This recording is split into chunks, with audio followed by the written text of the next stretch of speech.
Welcome to the Genius Factory. Enjoy the video. In this video, I will explain how to make delicious popsicle ice cream. First, let's gather our essential ingredients. You'll need fresh fruit, a sweetener like sugar or honey, and a liquid base. Opt for ripe fruits to ensure maximum natural sweetness and a vibrant flavor profile. For your liquid, consider options such as milk, creamy yogurt, or a refreshing fruit juice. Having these components ready is the first step to creating a delightful frozen treat for everyone to enjoy. Now that you have your ingredients, it's time for preparation. Begin by thoroughly washing and then chopping your selected fruits into small, manageable pieces. Next, combine all of your ingredients, including the chopped fruit, sweetener, and liquid base, into a blender. Blend until the mixture is completely smooth and uniform in consistency.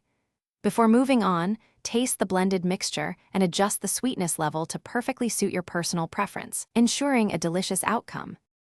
With your mixture perfectly blended, it's time to prepare for freezing. Carefully pour the liquid into your popsicle molds, making sure to leave a small gap at the top for expansion. Then, firmly insert a popsicle stick into the center of each mold. This ensures they are secure for easy handling later. Place the filled molds into your freezer for at least 4 to 6 hours, or until they are completely solid. Patience here guarantees a perfectly frozen treat. Finally, the moment you've been waiting for: enjoying your homemade popsicle ice cream. To easily remove them from their molds, briefly run warm water over the outside of each mold for about 10 to 15 seconds.